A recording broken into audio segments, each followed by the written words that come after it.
sem fazer. Pronto, tá? Pronto. A próxima semana vai até sexta-feira, o prazo. Sexta-feira, agora o dia do mês, esqueci, é 14, se eu não me engano. Sexta-feira é 14, isso. Tudo bem, Raíssa, 14, certo?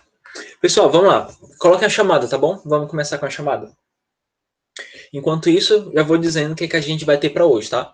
O que a gente vai ver? A gente vai entrar no nosso tópico de gramática do capítulo, tá certo? Que é advérbios de frequência, tá certo? É um dos conteúdos, eu acho que mais práticos que a gente vai estudar. Eu acho ele super tranquilo.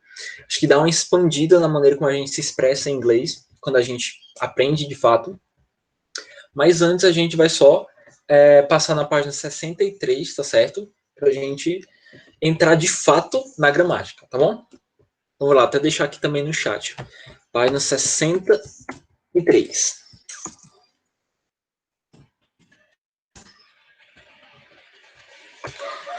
Pronto, pessoal que chegou agora, caso do Igor, página 63, tá, Igor? Olá, Igor.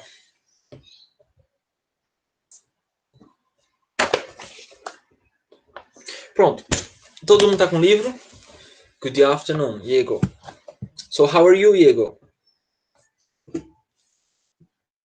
How was your life going? Yes, todo mundo tá lá, vamos lá. O tópico da página 63 é questão de vocabulário. Tem uma tabela que está aqui só para a gente ganhar vocabulário, porque a gente vai usar algumas dessas palavrinhas para construir algumas frases, tá certo? Que basicamente o tópico diz o seguinte: listen and repeat, places to go. Traduzindo, né? Ouça ou escute, né? E repita, lugares aí. Não, vocês não vão precisar pronunciar, tá certo? Se fosse em sala, eu ia exigir isso, tá bom? Mas aqui não, vocês só me escutam, certo? Só me escutem, na verdade.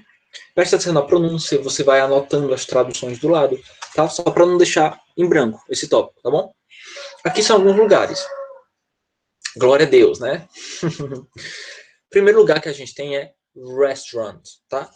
Restaurant. E como é uma palavra cognata, né? Ou seja, ela é semelhante com o português, a gente nem precisa traduzir, né? Restaurant é o restaurante. Então você vai anotando aí. E a pronúncia restaurant é como se a gente engolisse esse A e esse U, que está depois do T. Não é restaurant, é restaurant. É como se eu pulasse essas letras e falasse T-R-A-N-T. Restaurant, certo? Tudo bem, Alan? Tá?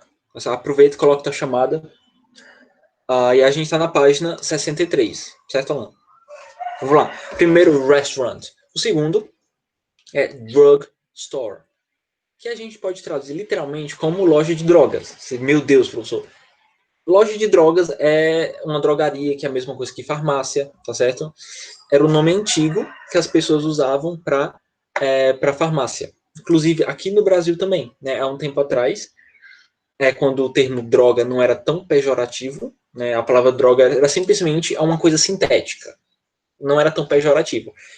As farmácias eram chamadas de drogarias. Até tinha nas propagandas, né? Venha para drogaria, não sei o quê. E no caso, e antigamente era normal. Só que com o tempo foi ficando isso. E era assim mesmo, hoje, Islânia. A palavra droga era um remédio, é um remédio sintético. Todo remédio que não é natural era considerado uma droga. Hoje em dia, imagina, você vai falar que vai comprar uma droga. Não faça isso, tá bom? Mas no caso, o inglês, ele meio que preservou. Pronto, tem isso, Maria, ainda tem. A gente ainda encontra, de vez em quando a gente encontra umas drogarias quer dizer, umas farmácias com o nome de drogaria, certo? Em inglês, eles preservam esse nome até hoje. Eles falam literalmente drugstore mesmo. E para eles é mais estranho, porque para eles a palavra drug, ela também tem um sentido pejorativo da droga. É tanto que quando eles vão falar assim, por exemplo, você é uma mãe ou um pai e o seu filho começou a se envolver com esse tipo de coisa. Como é que você falaria? Você diria assim, ó, my son, por exemplo, né, is in drugs. É assim que você fala, meu filho, coitadinho, tá drogado. My son is in drugs. É uma expressão que é muito comum até hoje no inglês, principalmente no inglês americano, né? My son is in drugs. Oh, hello, Gabriel. E aí, mano? Então, inclusive, se você se você fosse prestar atenção, não sei se você já assistiu Todo Mundo Odeia o Chris, mas a Rochelle, a mãe do Chris, ela usa muito essa expressão, de o próprio Chris, né, de estar nas drogas, que ela não queria que o filho esteja nas drogas. Porque lá, pelo menos nos Estados Unidos, você não usa a expressão drogado, ela meio que nem existe. Quando você quer dizer que alguém está usando esse tipo de coisa, você fala in drugs, é uma expressão. Então, por isso que eu disse, né, my son is in drugs, tá? Meu filho está nas drogas, é como se estivesse nelas, entendeu? Pois é. Isso, legal, tá? Vamos lá. Então, você coloca a tradução, tá certo? Farmácia. Ao lado de farmácia, a gente tem gas station. Você vai dizer, isso é muito fácil, é um posto de gás. Não, tá? Em inglês, gás é justamente gasolina. Quem fala gas, algumas pessoas falam, você pode falar gas também, mas geralmente o americano fala gas. Gas station. Exatamente, posto de gasolina. Nada de gás, tá certo? É gasolina mesmo. Vamos lá, o de baixo, né? So, hi Isabela. Good afternoon. Tranquilo, tá certo? No problem, no problem. Pronto, embaixo a gente vai para a segunda fileira, né? A gente tem a palavra church, certo? Church, que é igreja. É quando você fala, vou para a igreja, I go to church. Inclusive, vou até aproveitar para fazer um comentário. Existe em inglês, duas formas de falar que você vai para a igreja. Seria assim, eu vou colocar as duas, elas são muito semelhantes, tá? Mas eu vou explicar a diferença. A página, ô Isabela, é a página 63. Obrigado, tá, Beatriz? Aí.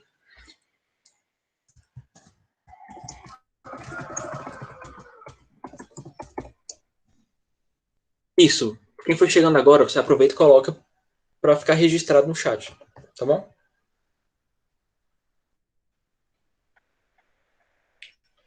Pronto. Vou deixar aqui no chat as duas formas, tá? Que geralmente a gente fala ir para a igreja em inglês.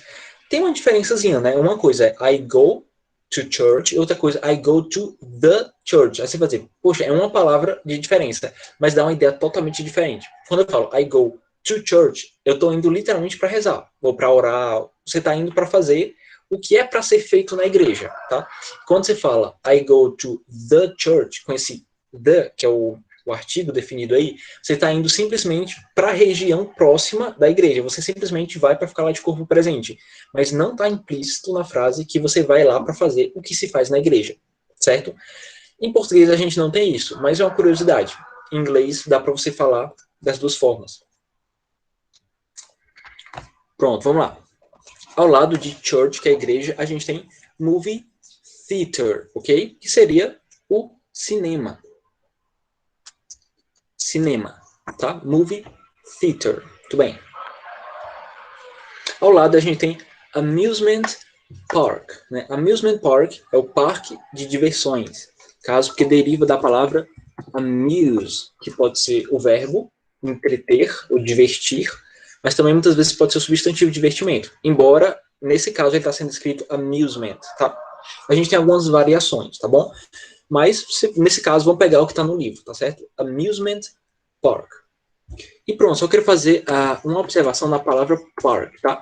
É uma palavra que tem muitos significados. É igual metade das palavras de inglês. Esse park, ele pode significar o quê? Primeiro, ele pode significar estacionamento. Estacionamento de carro mesmo, tá? Negro, você que está falando negro. Se for negro, a pessoa, a raça é black people. Eles não tem o termo. E também existe, se escreve do mesmo jeito, eu já vi também. Só que eu não sei se é pejorativo. Mas geralmente o que eu escuto é black people, ou black person. Ou você pode falar assim, person of color. Também extremamente comum nos Estados Unidos. Ou então people, se for muitas pessoas, né?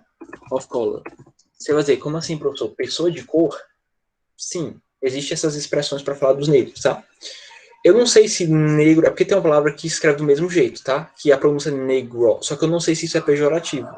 Esse é o problema. Eu não posso te dar essa certeza. Mas eu posso falar pelo que eu já ouvi. Tipo, na televisão, em séries. Eles falam... É muito mais comum você falar people of color. Ou então você falar black people. Do que você falar, tentar achar um termo para negro, certo? Pronto. Eu tava falando sobre park, tá certo? Park. A gente tem... Pode ser estacionamento de carro. Pode ser também um parque ecológico. Pode ser um parque de diversões, como a gente está aqui, e pode ser tipo um parque que ele é ecológico, mas ele tem tipo uma praça no meio, é porque aqui não é comum na cidade.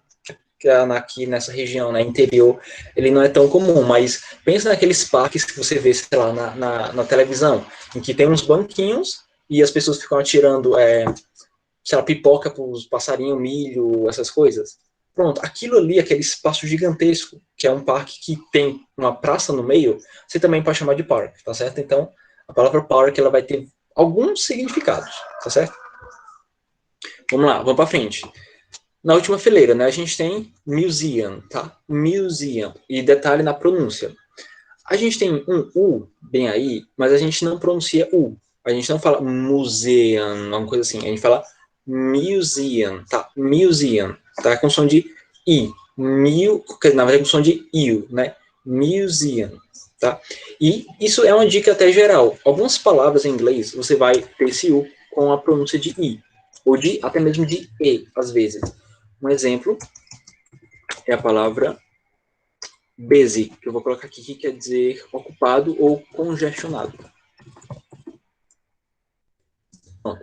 Busy. Tem o U, mas a pronúncia é de E. Então, o U em inglês ele pode ser meio problemático às vezes, porque ele não tem... nem sempre você vai confiante que você vai pronunciar ele certo. Ele pode ser you, pode ser you, ou pode ser E. Tem vários sons possíveis. Pois vamos lá, vamos para o próximo. O que está ao lado é stadium, tá? A imagem é autoexplicativa, né? Stadium, muito bem. Estádio, stadium. E caso, se você quiser ter uma pronúncia mais americana, eles falariam provavelmente stadium. Stadium. Esse D, ele acaba soando como um R.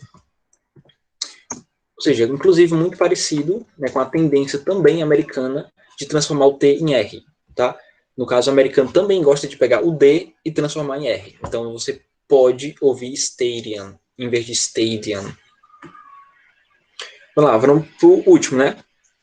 O último que a gente tem é Subway Station, tá? Subway Station é o metrô. Isso aí, Raiz. Metrô. Tudo bem, metrô. Pronto, esse é o tópico, né? Espero que você tenha anotado todas as traduções, tá? Se tiver pulado alguma, quiser perguntar de novo, uma dúvida, tranquilo. Vamos fazer, tá? Esse exercício aqui, super simples, vocês podem ir fazendo comigo. Seguinte, aqui fala assim, né? Go to internet or use your previous knowledge to form a mini vocabulary with more places you know and used to go. Ou seja, vá para a internet, nós já estamos, né? Nem precisa. Mas aqui era para pesquisar, mas dá para fazer aqui também, tá? Vá para a internet ou use o seu conhecimento prévio para formar um mini vocabulário com mais lugares que você conhece e costuma ir, tá? Então, que outros lugares, por exemplo, de uma cidade, a gente poderia colocar alguns nomes diferentes que vocês conheçam? Vamos lá, a gente viu um no capítulo passado, que foi esse daqui, ó.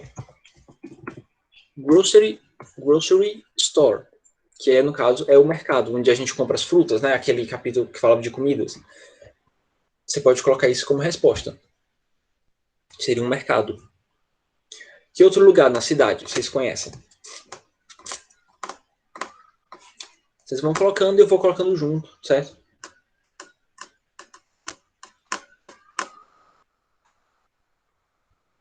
Polo de lazer seria um club, no caso, né? Pronto, pode sim, com certeza. Um clube. É um clube, literalmente, né? Um clube. A gente tem algumas divisões para os clubes, né? A gente tem, por exemplo, eu poderia colocar isso aqui. Não sei se você frequenta, mas a gente coloca, tá? Water Club, ou pode também se chamar de Water Park, que no caso é tipo um clube aquático, certo? Também pode ser. Por exemplo, shopping, né? Shopping. Sorveteria, nossa, eu colocaria Ice Cream Store, que seria literalmente uma loja, isso, ice cream, bem, pode ser também, ô Maria. Ice cream, eu já até colocou, nem vou colocar. Eu vou colocar shopping, né, que eu tinha colocado, que eu tinha dito. Shopping, que é mall, tá? A gente não escreve shopping literalmente em inglês. Por quê? Porque tem um probleminha. Shopping, para eles, é verbo e não substantivo. Então, geralmente, quando eles usam a palavra shop, é no sentido de comprar na maioria das vezes, tá certo? Então, às vezes, fica estranho, por exemplo, ice cream shop. Você pode usar sim, mas na maioria das vezes, de um lugar que vende alguma coisa, tipo um shopping mesmo, eles falam mall, certo? Beach, Ô, Pablo. Sim, beach. Muito bem, Maria. Square, que quer dizer praça. Ótimo. Square, que é praça. Por exemplo, academia, né? Academia, que no caso seria gym, com M, assim, ó. Gym. O que mais? Deixa eu ver o que a gente tem até agora.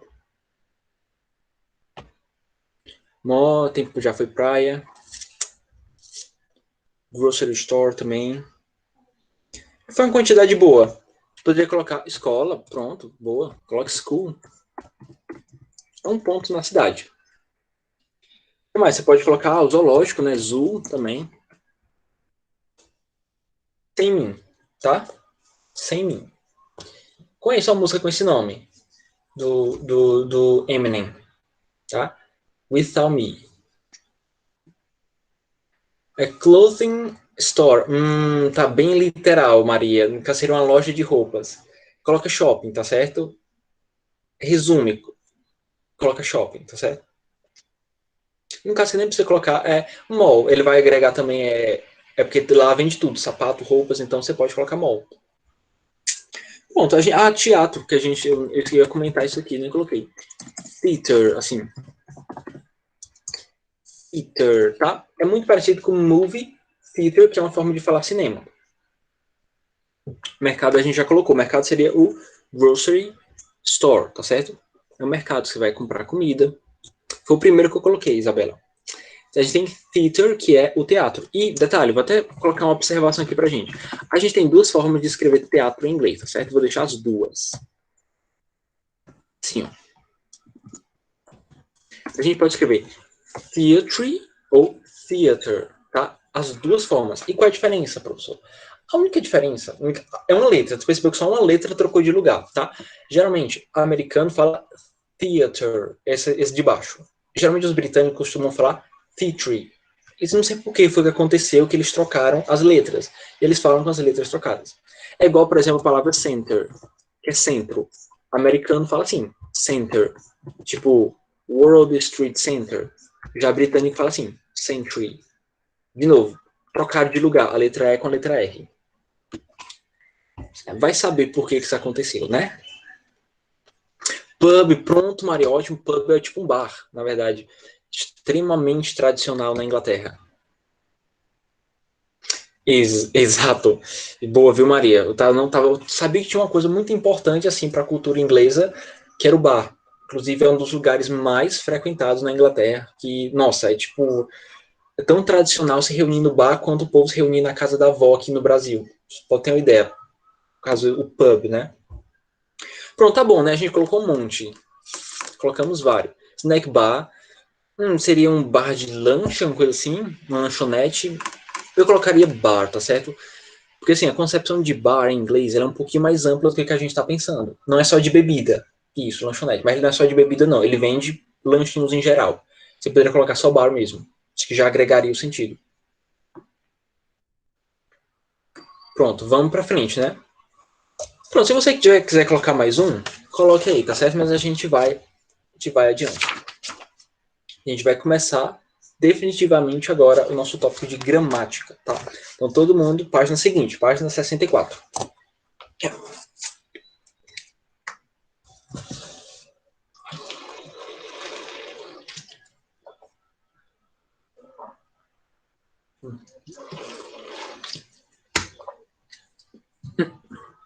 Pronto. Então vamos lá. O tópico diz o seguinte: frequency adverbs, tá? Se você já quiser adiantando e colocando uma tradução, a gente traduz como advérbios de frequência, tá? E a gente vai conceituando aos pouquinhos, tá certo?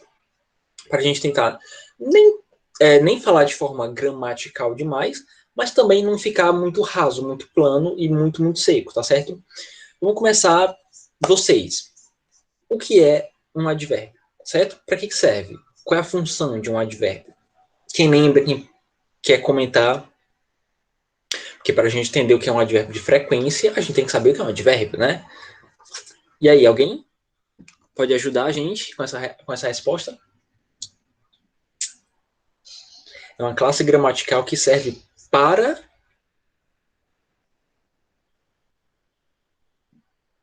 Vamos lá, 5, 4. Tô brincando, tá, pessoal? A gente pode definir assim, tá? Sem definição muito gramatical. É uma palavra que a gente usa para oferecer circunstâncias para o verbo. Olha a definição da Maria. Palavra invariável que funciona como um modificador de um verbo. Pronto, uma boa definição. Bem cara de dicionário. É uma ótima definição. Eu definiria também com outras palavras, de uma forma mais simples.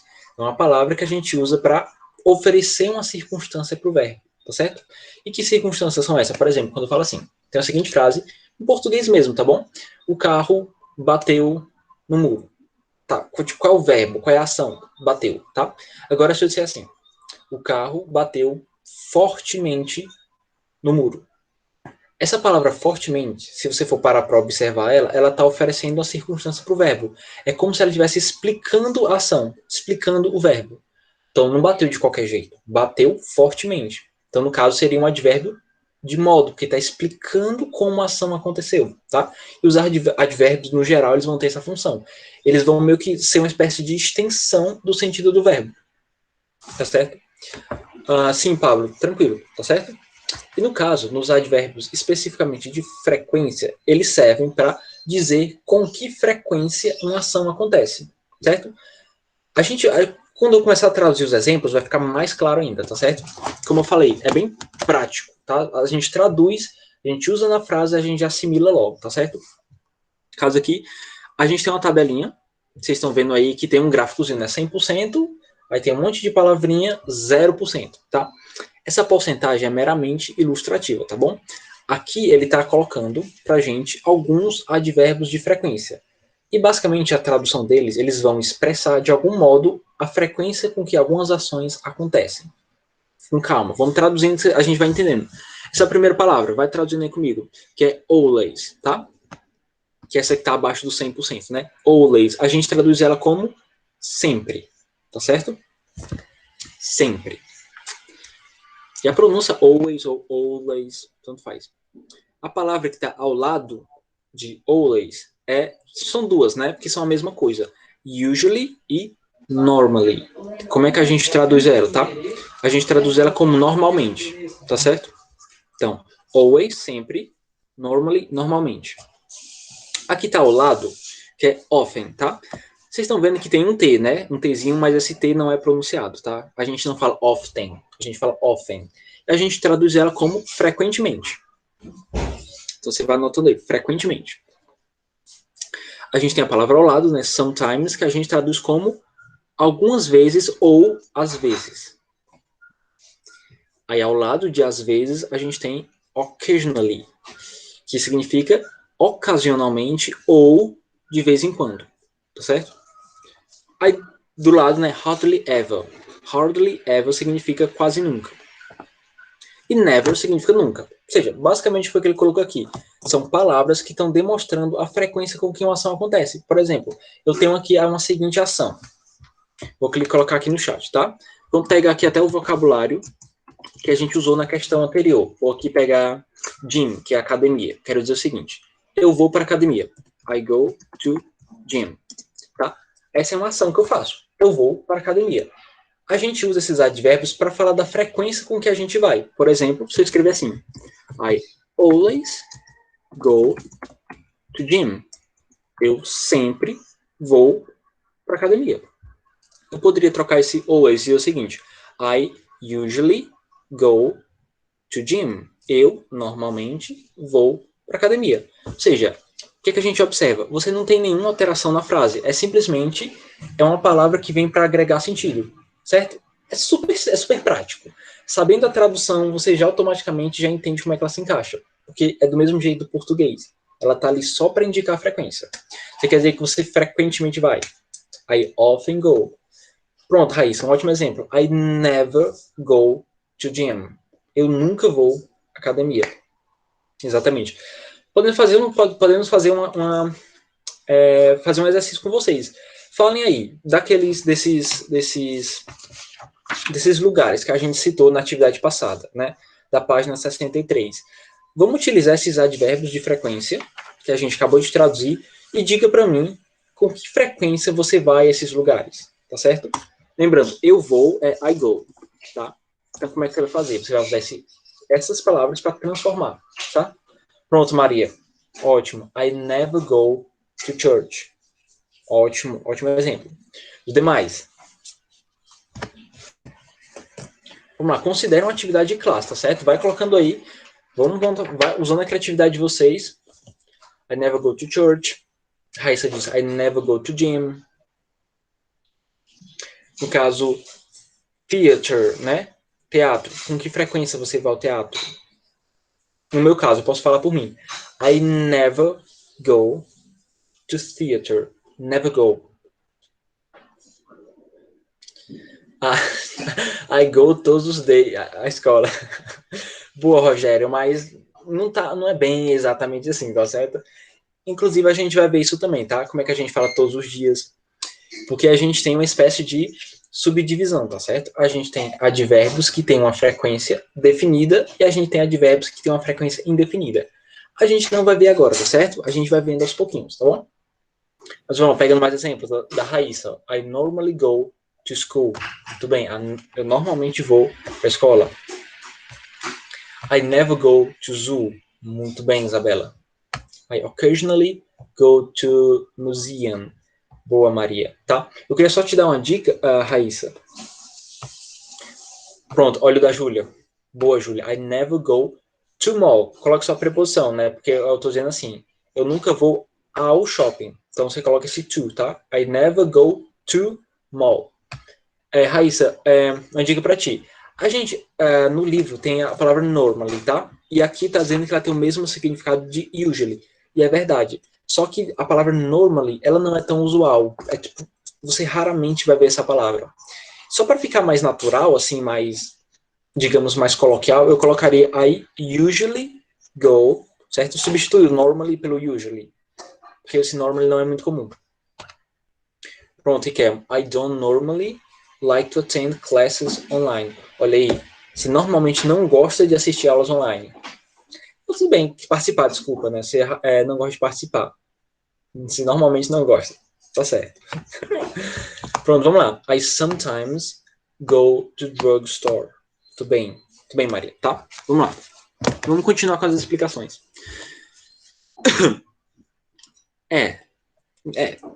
Enfim.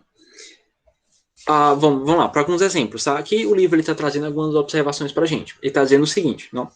Esses são os advérbios mais comuns. No entanto, há outros, tá? E eu vou dar para vocês, se der tempo nessa aula, se não der, deixa para a próxima, uma lista bem maior de advérbios de frequência, tá certo? Mas a primeira observação que eu quero fazer é a seguinte. Esses advérbios, você pode até ir anotando se você quiser, tá certo?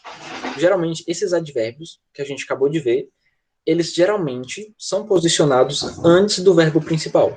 Por exemplo, nessa frase que a gente está usando, né? I go to church. Por exemplo, o verbo principal, no caso é go. Pode ser, posso fazer isso, tá? Nesse caso, go, no caso é o verbo principal, e a gente está sempre usando, né, o advérbio antes, certo? Porque geralmente a gente vai posicionar ele antes do advérbio, do verbo principal. Com exceção, tá? Quando é o verbo to be. E quando é o verbo to be, geralmente a gente usa depois. Por exemplo, até o livro dá um exemplo pra gente. Deixa eu ver aqui qual é a linha para vocês seguirem também. Pronto, o livro dá até esse exemplo aqui pra gente. Eu vou deixar no chat também.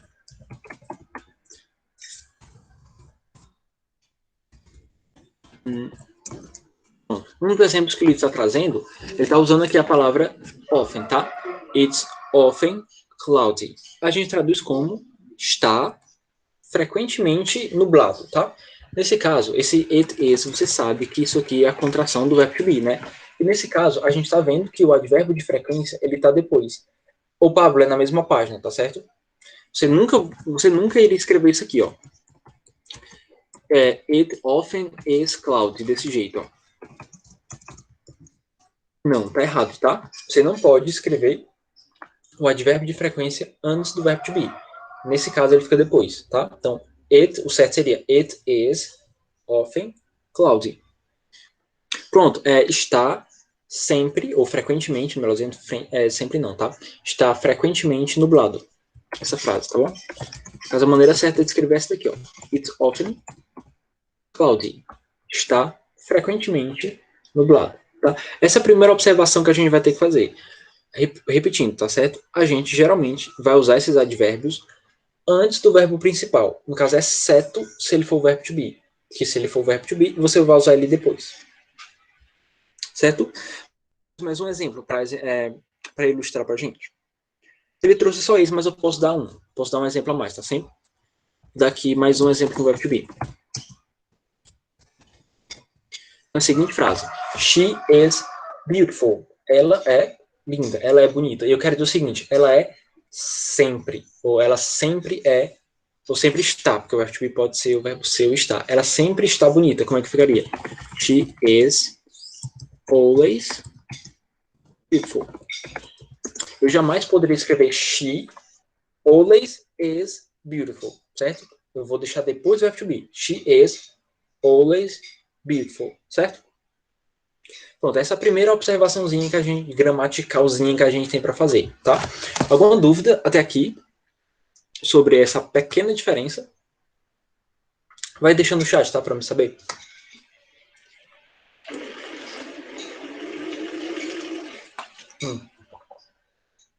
Tudo bem, Raíssa. Tudo bem, tá? Tranquilo. Até que horas vai essa aula? Peraí, ela vai até 3h50 ou é 3h55? Olha, eu que sou professor esqueci do horário, meu Deus. 55, pronto, obrigado. Vocês são demais, professor. Ou vocês são demais, pessoal. Vocês lembram mais do que eu. Vocês são demais, professor. Aí existe mais um para virar meme. Tá? Existe mais um meme e pronto, né?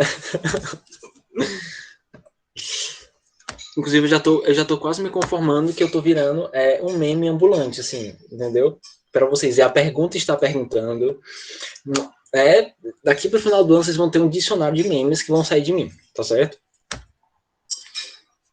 E já virei. Eu quero até uma figurinha no WhatsApp, quem puder me mandar, certo? Vamos lá, pessoal. A gente tem essa notazinha para a gente ler, tá? A gente tem 4 minutinhos. Eu queria alguém para ler, tá certo? Alguém que queira, tá em português. Alguém que esteja a fim de ler. Esse tópicozinho notes, tá certo? Que esse tópicozinho azul.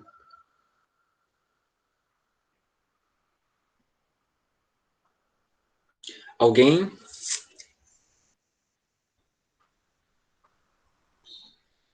Esse legalzinho quer dizer o quê, Kelma? Quer dizer que você quer ler? Ou não? Ou é a continuação das mensagens? Ah, não, tá certo. Tudo bem, eu leio, tá certo? Vamos lá, diz o seguinte, é uma observaçãozinha. Ah, tá, só um like, tá bom? Diz o seguinte, é comum o uso da expressão how many times, que significa quantas vezes, em perguntas que indagam com mais precisão a frequência com que uma ação é feita, tá? Então, basicamente, só para resumir aqui, aqui ele vai simplesmente dizer como é que a gente pergunta, porque aqui a gente está respondendo, né? Eu frequentemente vou à igreja, ou eu raramente vou para o shopping, ou eu às vezes vou para a escola. A gente está aqui usando respostas, mas a gente tem uma expressão para fazer a pergunta, tá certo? E é how many times, que quer dizer quantas vezes. Eu poderia até acrescentar uma informação para vocês, tá? Nós poderíamos também usar how often.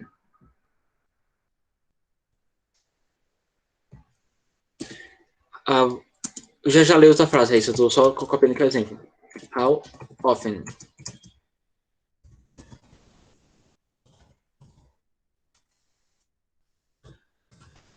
Pronto, as maiores frases já ditas foram. A pergunta está perguntando. E o português cara de pau. Como assim o português cara de pau?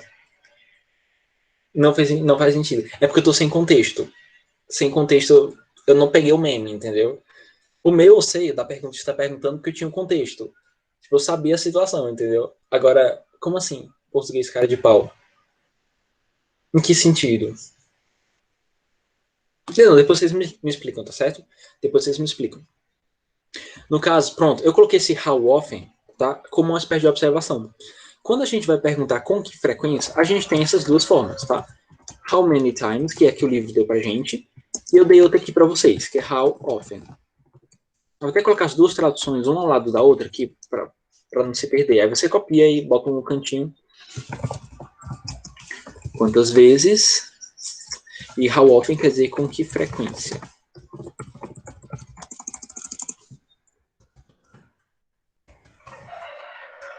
Pronto. How many times, quantas vezes, e how often, com que frequência. Então, continuando, ele diz assim: observe nos exemplos as formas especiais. As once, quer dizer uma vez, twice, duas vezes, usadas nas respostas como uma forma idiomática de se dizer por semana, por mês. Pronto, aqui tem muito a ver com o que o Rogério tinha colocado lá em cima, que eu disse que a gente ia explicar depois. Quando a gente está falando de advérbio de frequência, a gente tem duas categorias, tá? Na próxima aula, a gente vai aprofundar mais em cada uma delas. A gente tem advérbio de frequência, que falam de frequências definidas, e a gente tem advérbios de frequência, que falam de frequências indefinidas, tá certo? Eu ia começar a explicação, mas deixa eu ver a hora. Acho que nem dá tempo. Mas pronto, vou só terminar de comentar essa nota, tá? Existem algumas formas especiais de falar das vezes. Por exemplo, uma vez a gente fala once, tá? Once que a gente traduz como uma vez. Uma vez. A gente tem twice, que significa duas vezes. Duas vezes. E a partir de 3 vezes, eu acho que eu já até comentei isso para vocês em alguma aula. Acredito que sim. E a partir de 3 vezes a gente usa a seguinte expressão. O número, né? Mais a palavra times. Por exemplo, 3 vezes é 3 times. Por exemplo, 4 vezes seria 4 times. Sim. 4 vezes. E assim por diante, tá certo? 3 times, 3 vezes. Desculpa, eu escrevi errado aqui, ó. 3 é assim, ó. Pronto, digitação, tá? Existe só essa forma especial. O livro está só trazendo uma observação. Quando a gente fala uma vez, a gente fala once. Quando a gente fala 2 vezes, a gente fala twice. E de 3 em diante, a gente usa o número mais a palavra times, tá certo? Exatamente, 10 vezes. 10 times, certo? Pronto, tá certo? A professora já chegou. Pessoal, até a próxima aula, tá certo? A próxima aula a gente continua o nosso conteúdo. Tchau, até a próxima. See you later.